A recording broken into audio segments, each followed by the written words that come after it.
Welcome to Thriving with your host, Dr. Mike Corral. Join the conversation as Mike looks at everything that is essential to optimal living. Coach Mike will discuss what happens when we integrate the functions of the body, heart, and mind, and how they impact our quality of life and general well-being. He'll also examine the distinct areas of life that are impacted by the way individuals care for their bodies, hearts, and minds, and how they interact with each other to allow them to thrive. So now, please welcome the host of Thriving, Dr. Mike Corral.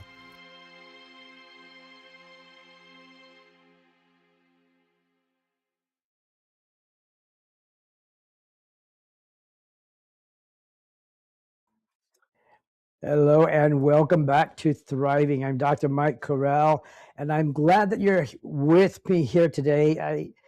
I'm glad to be your life coach, even if it's just for one day. But I wanted to offer you an opportunity that you probably didn't realize that you had. You know, first of all, I want to remind you this is a place where we can not just talk about living better, but we can actually do the work required to create a better life for each of us, for all of us. And seriously, you picked a good day to show up, because what we're going to talk about today affects a lot of people, and there are people who feel like this is a problem that will never go away for them. Maybe because they were diagnosed, maybe somebody told them that, yeah, they have attention deficit. Maybe, they've never finished a project. They've always started something and never been able to finish it. Um, this is also for people who feel like their life is chaos and they don't know where to pick up the pieces. They don't know where to start in their life. You know, it's not just about thinking positive and giving it up to the universe and letting, the universe manifest things for you. There is work that needs to be done in our life if we want to be coherent, if we want to have that direction and purpose in our life. Life without a purpose is hardly worth living. And the saying, without a vision, the people perish. Once you have a vision and you have a purpose, it gives meaning to your life. And when you have meaning in your life, everything changes. But let's just say that you've already gotten to the point where you understand what your life means. Let's just say that you know what your purpose is.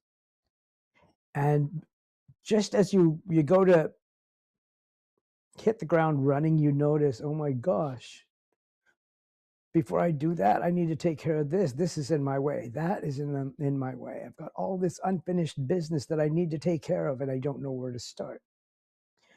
That's not uncommon. That happens with a lot of people. And what we're going to share today, what I'm going to share with you today, is something that Napoleon Hill said decades ago. Napoleon Hill is a remarkable author. He's written prophetic works and has been a go-to person for people who are success driven, for people who are leadership driven, people that want order in their life. Napoleon Hill is a person that thought deeply, that had a relationship with God, that knew what his life represented and knew what he wanted to give to the world. And so this message is not to cause you to think that your life is in disarray, but to help you put it in order. And it all begins with your mind. Believe it or not, it begins with the way you think. So now, before I get into that, I want to tell you a little bit about me, because I think you deserve to know that your life coach, your host, is not someone who's always had it together. Matter of fact, every day there is something that needs to be improved in my life. One of my mottos is, I will know who I am and seek improvement. I will know myself and seek improvement. That's a perpetual motto. That's something that will never be finished because there's always room for improvement. But there was a period in my life when, and I'm talking about a stretch of maybe 3 to 5 years, where I felt like I was constantly running and going absolutely nowhere. I had a mountain of responsibility, and I had a list of goals that never got checked off. And so I had dreams that felt heavier and heavier with every passing month. You know, it got to where they felt like weights in my life. They felt like weights instead of the wings that I wanted, instead of the wings that I tried to imagine that would, carry me through life. I had relationships that were suffering because I was mentally scattered. My mind was in a million places. Yeah, this is a time when people were talking about attention deficit disorder and hyperactivity and all these things that a lot of people bought into. And I'm not saying it's not a serious condition, it is for some people. But guess what? There are so many other people that buy into that for themselves, and it's really not the case. It's something that can be fixed. My mornings felt like emergencies the second I woke up. I'd wake up confused about what I needed to do to that day, and I was tending to one emergency after the other. I was tending to the most urgent things first, and it seemed like the most urgent things never went away. I didn't get to live the life that I had planned. As a matter of fact, I was discouraged about planning anything because I knew there was always going to be an emergency to take care of instead of the things that I had planned to do. If this sounds anything like what's going on in your life, take a listen. Stay with me because in the next 45 minutes, we're going to uncover some things that are going to make you feel good just to know them. And they're going to give you the perfect opportunity to start a whole new life and to make things livable to begin with. In case you're not familiar with Napoleon Hill, he wrote Think and Grow Rich. He wrote The Law of Success. He wrote Outwitting the Devil, which is an interesting book that you'll want to read. And if you can get your hands on the audio version, it's even better because it's like it brings you into the whole story. But because of what Hill was describing in his book, it wasn't a mystical secret. It wasn't luck. It wasn't structure.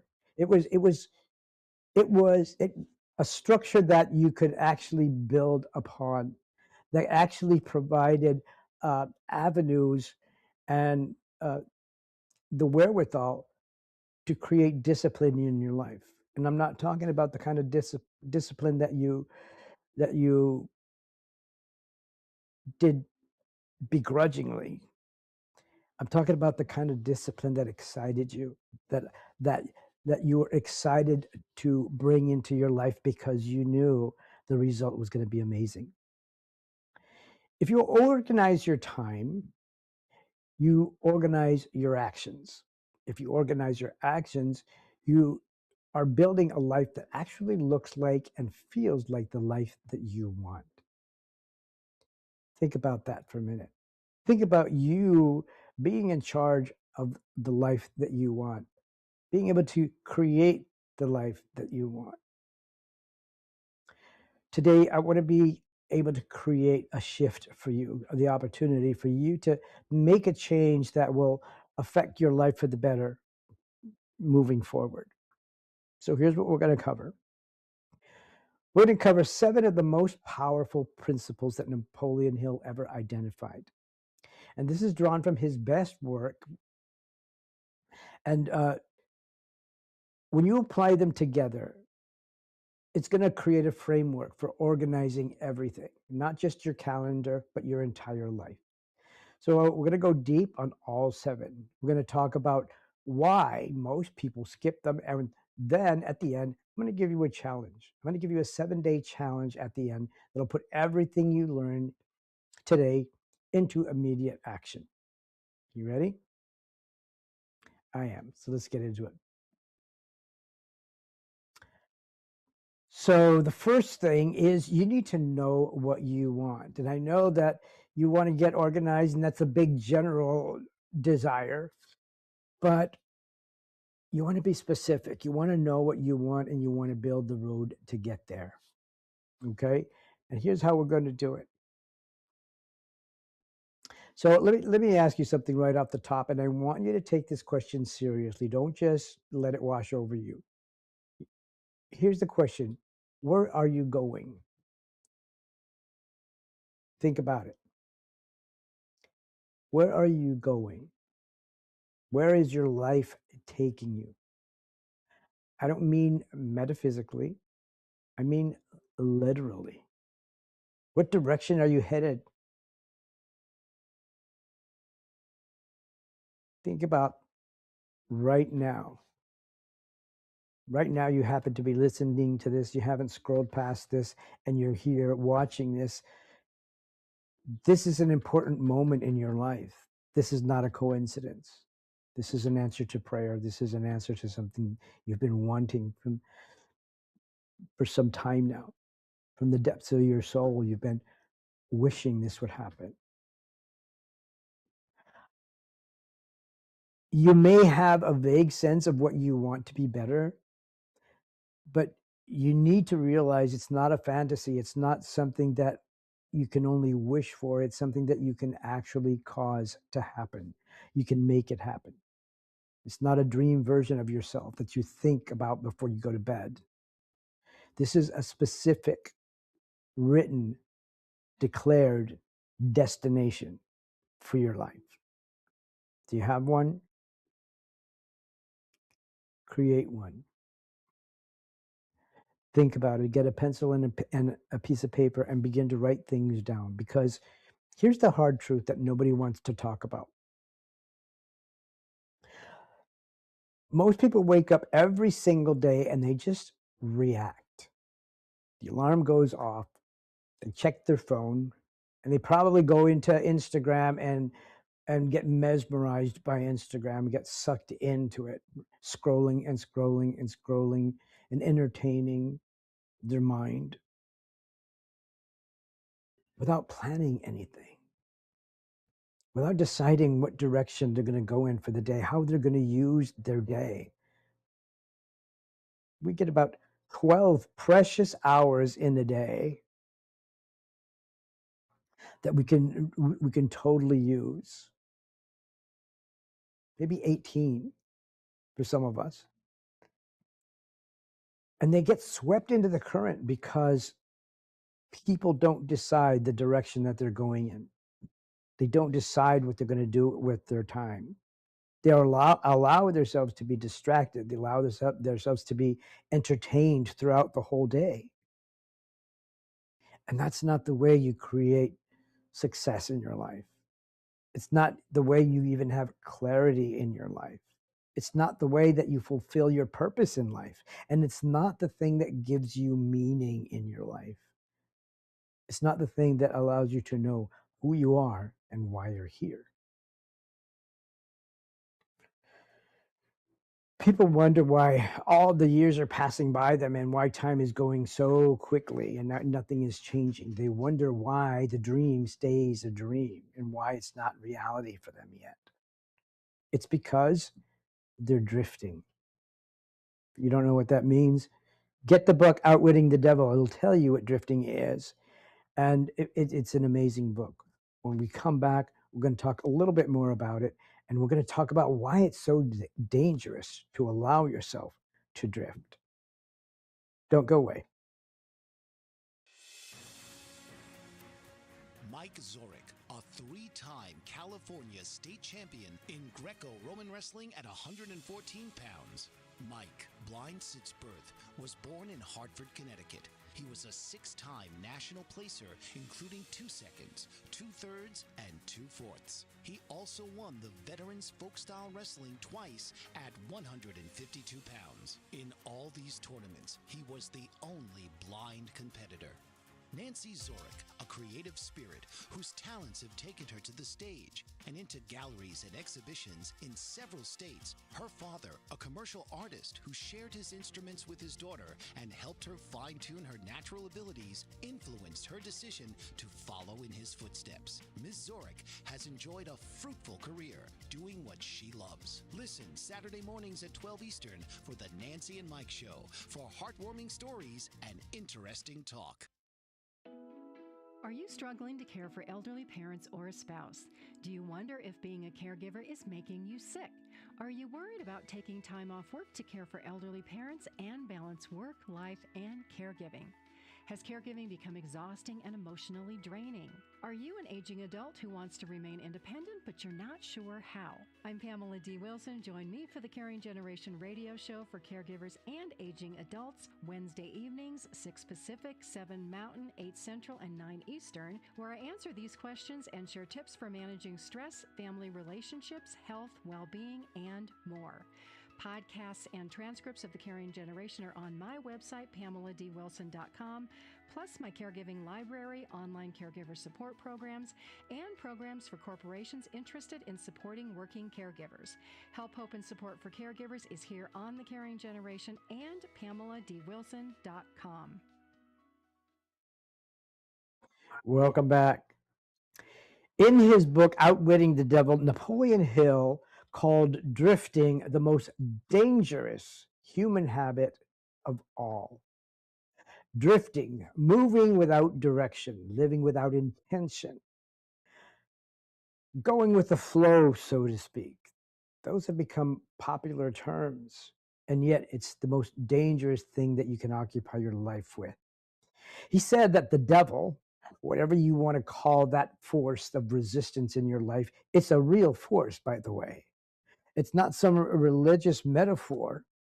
This is a real force that fights everything that you plan, and there's a purpose for it because it builds your character. It's that resistance that builds strength and character. It's purposeful, but you need to know how to resist it. You need to know how to become resilient. You need to know how to use your force if you're going to be powerful to any degree. But you know, that resistance, let's just call it the devil for the sake of making it easier, loves a drifter. Why? Because a drifter is powerless, even without knowing it. A drifter is powerless, and it's the perfect place to take over because there's no mind of their own. There's nothing that's going to resist it. And that creates a vehicle for chaos. That creates a tool for chaos. And that's exactly why principle number 1 is the foundation of everything else that we're going to talk about today. Principle number 1 is definiteness of purpose. Did you get that? Definiteness of purpose. That's principle number 1. That's what you need. That's what I need. That's what we all need. It's the cornerstone. It's the bedrock, the very first brick in your building. Napoleon Hill was crystal clear on this. In fact, he said it across every major book he ever wrote. He mentioned it, that if you're not definite in purpose, that you will drift into a life of chaos and misery. And it's absolutely true. He wrote, there is one quality which most people possess to win, that is definiteness of purpose, the knowledge of what one wants, and a burning desire to possess it. A burning desire, not a mild preference, not a choice. No, not something that would be nice to have someday. No, this is a burning desire. Okay? Think about that word, burning. You ever heard the expression, money burns a hole in your pocket? A burning desire is something that takes over. If the desire in you to have a purpose and to be fulfilled in life and create success, not just for yourself, but for others, to make a difference in the world, it's going to be a burning desire. Okay? Fire consumes. It generates energy. right? It illuminates the dark. It doesn't publicly just flicker in the corner and hope somebody notices it. It takes over. That's what burning does. That's what fire does. It burns. And Hill says that your purpose needs to be a burning desire, your chief aim in life. It needs to have that very same quality to generate real heat in your chest and passion in your heart when you think about it. Now, let me give you the analogy that I use with my coaching clients because it makes this immediate and practical. It makes it something that you can actually put your hands on and make a difference and utilize. It's a tool that is ready for you. So let's take your GPS, for example, the one on your phone, the one you use to get to a new restaurant in an unfamiliar city. Okay. So you put a restaurant in your GPS and then you let it guide you. You know, you use the step-by-step directions in your GPS. So think about what happens when you open that GPS. The very first thing it asks you is where your destination. The cursor begins to flash where it says destination. As soon as you fill that in, it doesn't matter how fast your car is. It doesn't matter how fast you are, how fast you can get there. What matters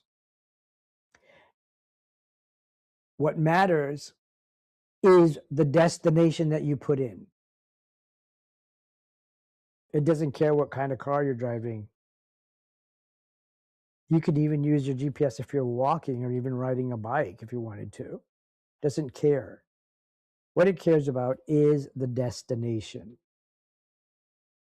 If you don't have a destination, your GPS is completely useless. You may as well just walk aimlessly and see who you meet or see what happens to you. Your GPS cannot take you anywhere if you don't know where you're going. Without the destination, there's no guidance, there's no map, there's nothing. Definiteness of purpose is the destination. And until you put it in, until you decide what it is, you're going nowhere. You're wasting time.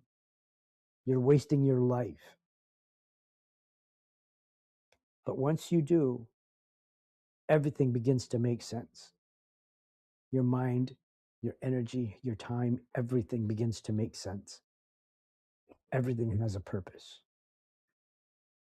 So here's your coaching moment embedded inside Principle 1. I want you to pause right now on this podcast. Just stop it right now.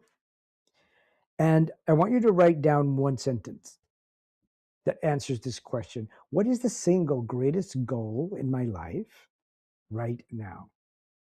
I don't want 5 goals. I don't want 10 goals. What is the single most important goal in my life?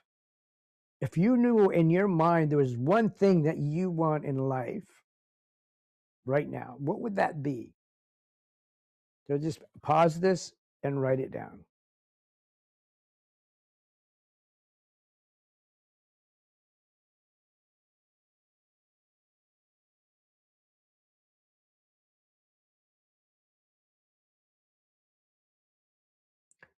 Okay, so if you wrote it down, say it out loud. Write it down somewhere and put it somewhere where you can see it every day. That's your destination. That's the first act in organizing your life, getting your life together. Now, and this is where a lot of people stop, okay? It's where I want you to keep going. You have a purpose. Having a purpose without a plan is like having a destination in your GPS, but no roads on the map, right? In the middle of the desert. You know where you want to go, but how do you actually get there? Now is where you decide what vehicle you're going to use. Nothing else matters until you have your destination. But now that you have your destination, how are you going to get there? And that's what brings us to principle number 2. Principle number 2 is organized planning. Organized planning. You organize your plans. First, you create the plan, and then you organize the plan according to what needs to be done first. Let's just say you're going to take a trip. Your gas tank is on E, right? Your tires need air in them. And you want to go 1,000 miles in your car. Your plan is to get from point A to point B. But you need to plan it, plan your trip. You need to put gas in your car. You need to put air in your tires. You need to make sure that everything is running properly. You need to know how many stops you're going to make. You're going to plan where you're going to stop, right? And any little tasks that you have in between. And organize it. Prioritize it. What needs to be done first? What is the most important thing? It's called organized planning. Hill devoted an entire chapter of Think and Grow Rich to organized planning. And this message was uncompromising. Every great achievement begins with a written plan. Okay? Not a mental plan, not an idea in your head. It's not okay to have it all in your head. A lot of people take pride in that. No, I've got it in my head. I know exactly what I'm going to do. That's not good enough. I'm sorry. It's not good enough. You need to write it down. Okay? You need to write it down. And there's some people, very willful people, no, I've got it down. You know, I've got it through. I know. I don't need to write it down. Write it down. Anyway, even if you think you've got it all down, write it down. And there's a reason for it. A well-written, organized, and sequenced plan. Because what happens, the reason why you want to write it down is because writing converts the abstract intention into concrete commitment. When it's in your head, it's abstract. Once you write it down, it becomes concrete. And now you know what to commit yourself to. It's structure. It's a little bit of discipline. Okay? When you have a commitment. When you need to be at a certain place by a certain time so you can make your goal of arrival at the time that you want, it takes commitment. It takes structure. It takes discipline. You need to write it down. Okay? The moment you write it down, your brain treats it differently. It's not just a possibility, something that you might do. No, this is what you're going to do. As soon as you write it down, your brain processes it in a way that allows you to commit to it, to get it done. How many projects have you had that never got fulfilled because they weren't important enough? Why weren't they important enough? Because you were not committed to them. That's why. It moves from the category of a nice idea to the category of a real thing that you're working towards. Big difference. Okay? I want to tell you about Thomas Edison. We'll probably talk about him when we come back because Thomas Edison, this guy's story is one of the most powerful stories you'll ever going to want to hear. Illustrations of organized planning in all of human history, even Tesla.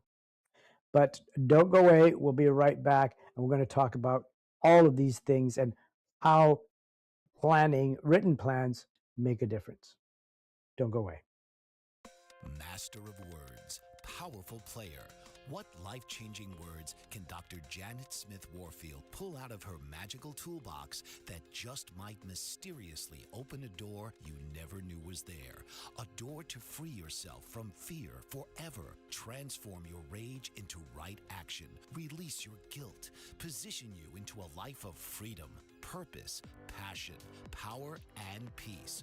All quite suddenly, unexpectedly, and almost miraculously, with no effort on your part. Join Dr. Janet on Dancing with Words, Dancing with Wisdom, as she and her guests show you how words map our experiences, immersing you in a sound bath that relaxes your muscles, opens your mind, and supports you in co-creating your extraordinary life.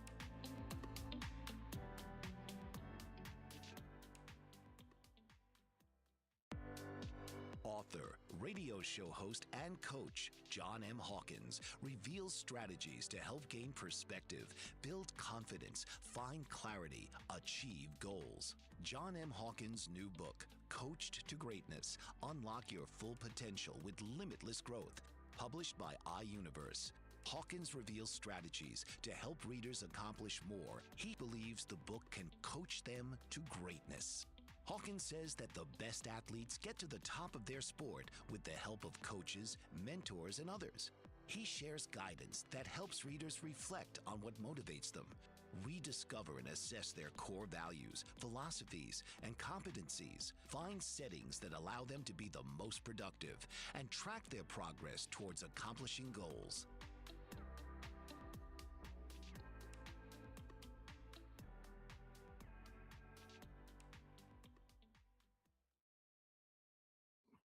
Welcome back. So you've all heard about Thomas Edison. You all know Thomas Edison as the man who invented electricity. But did you know that Nikola Tesla was one of the first pioneers of that? And because Tesla didn't follow through to the same degree, Thomas Edison picked up where he left off. Thomas Edison was a brilliant man. He was a man that is said to have failed 10,000 times before he invented the light bulb. But did you know that every failure was an organized failure?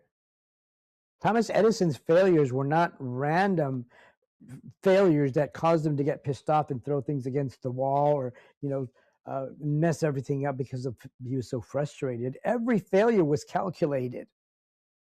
Did he fail on purpose? Not exactly, but he documented every single one.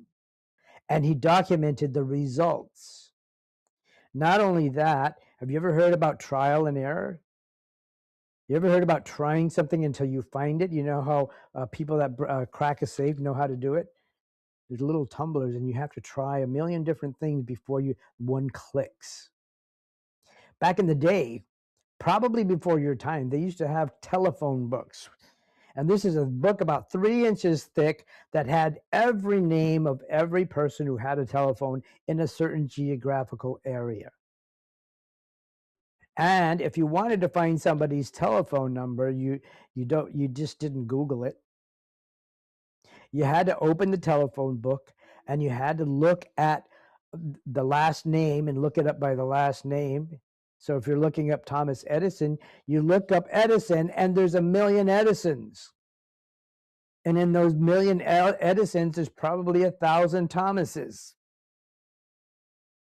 So what do? You try them until you get the right one. Trial and error.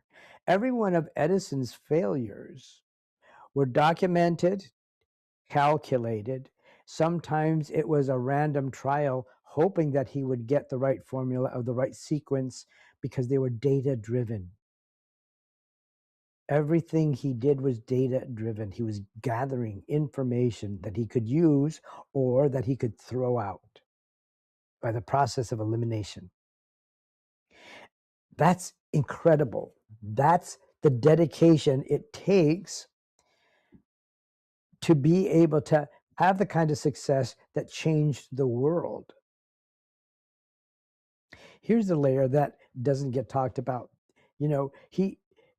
Every experiment he did was recorded and painfully uh, studied to the point where he knew what he didn't want to do again. He knew what he still hadn't tried. And once he said once, and this is great. He said that he hadn't failed, but he had found 10,000 ways that didn't work. He didn't call those attempts failures. They were discoveries for him. Everybody writes it off as a failure, but for him, they were discoveries that cleared his path a little bit more, that gave him more direction, that let him know where he could still go, the direction that he could still go in. See, so that's not the language of a man who's guessing. That's the man of somebody who is determined. So that's the language of a man who knows about planning, that has disciplined planning, organized planning. Hill also introduced one of the most powerful concepts of all personal developments inside this principle, and that's the idea of the mastermind. He described the mastermind as the coordination of knowledge and effort between two or more people who work toward a definite purpose in a spirit of harmony. This is also a concept that Viktor Frankl used. The years that he spent in a concentration camp, he was imagining the people in his life that he knew he would be working with when he got out. Yeah, he had a goal. He had plans for when he got out. Everybody else was telling him he was going to be killed. Everybody else was counting the days that they'd be going to the gas chamber. But he was planning what he was going to do with the people he knew once he got out. That's organized planning. That's mastermind.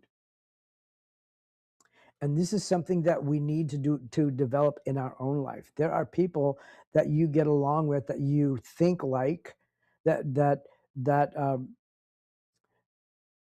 you can share concepts with, that you can't share with anybody else.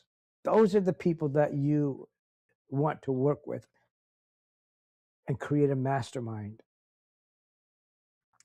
Plan doesn't have to be yours alone. In fact, it shouldn't be yours alone, because the more perspective you get in a plan, the greater the success, the greater the opportunity you'll have for getting it right. The most powerful, successful people in history, Carnegie, Ford, Rockefeller, they all operated through masterminds. They surrounded themselves with people who had skills and knowledge that they didn't. Yeah. They hung out with people they admired. They picked each other's brains. They shared perspective.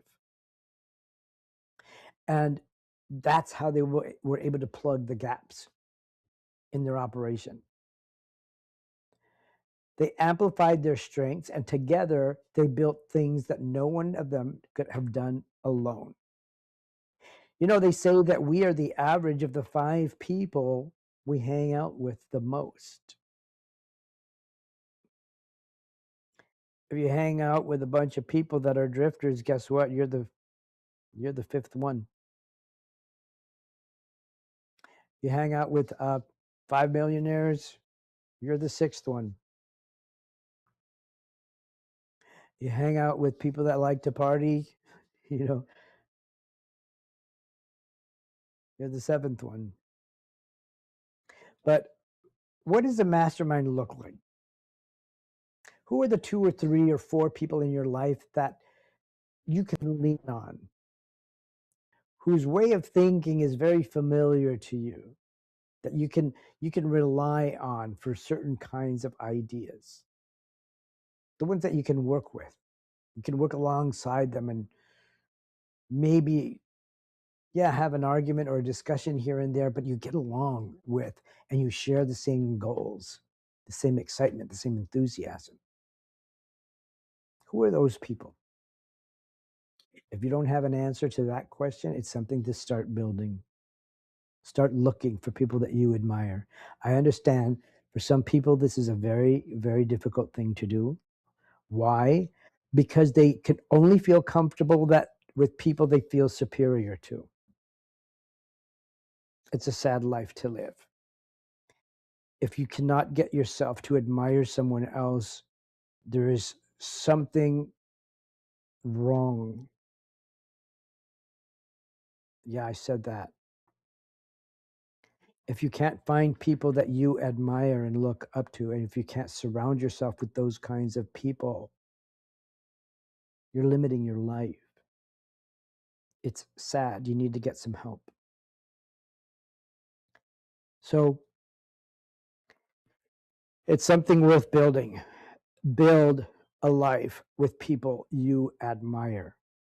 It's going to build your character. It's going to build your insight. It's going to allow you to create a mastermind, and that's part of the plan.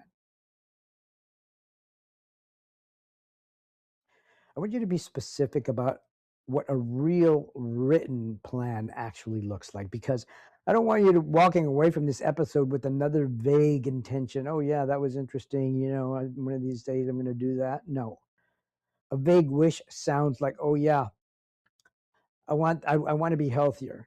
Yeah, I need more money. I need more cash flow in my life. Yeah, yeah. I want better relationships. Yeah.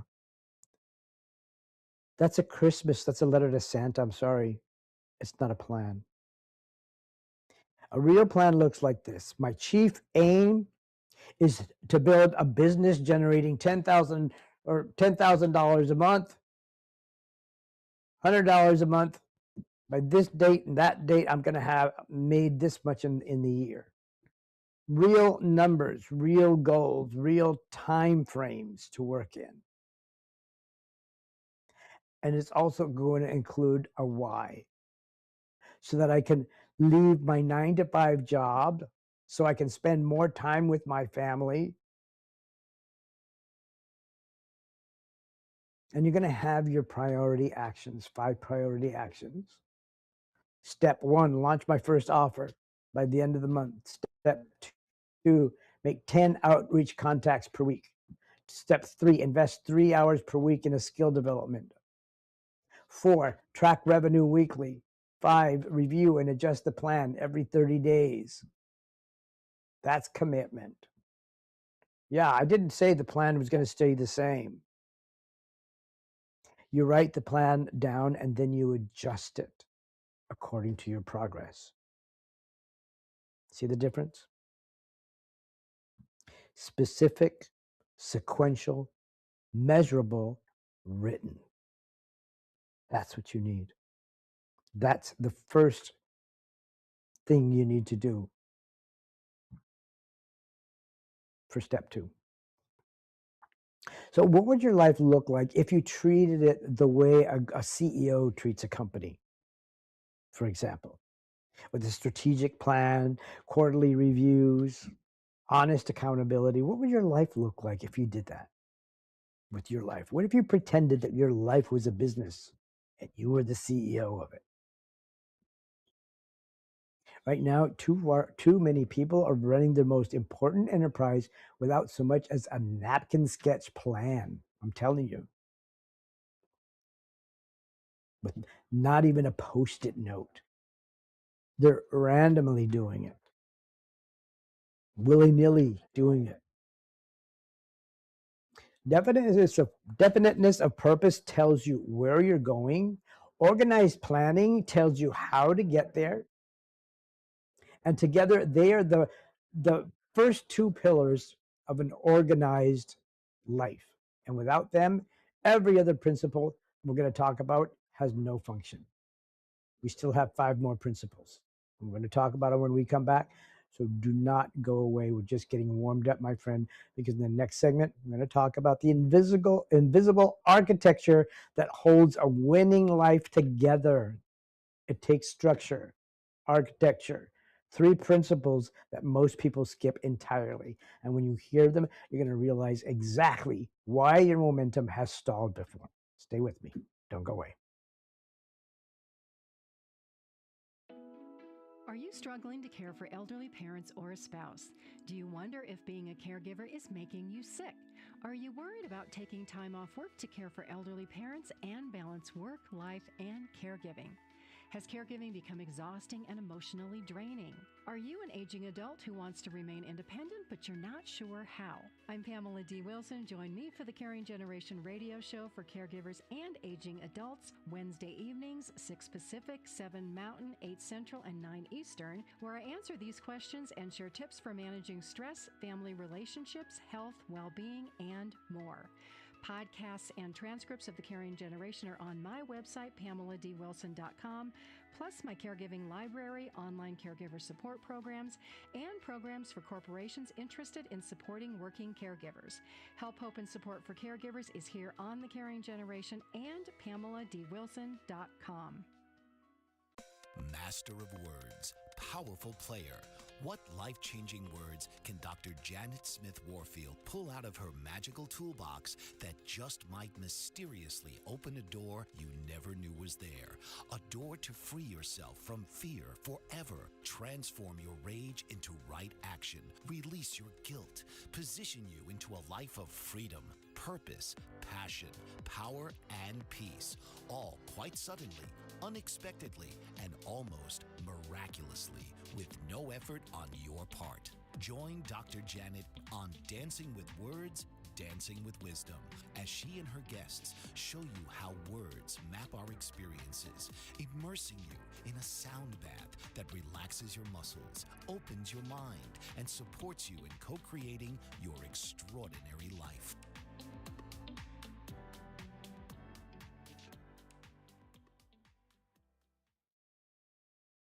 And welcome back. So let's say something that I want you to hold on to for the rest of this episode, and honestly, for the rest of your life. Ready? Here it is. Indecision is the thief of momentum. You have to be decisive, because indecision is going to slow you down to the point where you may even quit altogether. You have to be decisive. You have to decide over and over and over where you're going and commit yourself to every decision. Even a pause or an indecision is a decision to fail. I'm not telling you this to make you nervous. I'm telling you this so that you can know what it means to be intentional and decisive and how good it feels. That's the best part. It makes you feel good. It makes you feel powerful. It makes you feel authoritative, like you're in control of your life. That's right. Indecision is the thief of momentum. Remember that. Now, this chronic indecision is a real thing. It's one of those things that people hire a psychologist to get past. But that's not your problem. Okay? Because you are a decisive person, and guess what it takes to become a decisive person? You need a hint? Decide to do it. Decide that you're a decisive person. That's it. You make the decision and you take the action. You don't need permission to be decisive. You need to be decisive. And that's what exactly principle number 3 is. Napoleon Hill studied 500 of the most successful people in his time. And he found one characteristic that every single successful person, I'm talking about Rockefellers and all of the big names that are still icons today. One thing they all had in common, without exception, is that they were quick to decide and slow to change their minds. Yeah, they were decisive. They were quick to decide and slow to change their minds. Fast to decide, slow to change. Change is good. We all need change. But once you've decided, you really need to consider the change and take it slow. They gathered they gathered the available information, any information they could. They weighed it, and then they chose. You know the difference between bravery and courage? Brave people move into action without thinking about it. They save lives. They do a lot of things. They do it without thinking about it. Courageous people think about it and then they decide. Courageous people know the danger they're facing and they do it anyway. It's calculated. Big difference. I bet you didn't know that, huh? They moved. These are people that, when evidence warranted a change of course, they changed. They didn't just wobble back and forth and with every passing breeze. They were decisive, and they took every change seriously and contemplated it before they made it.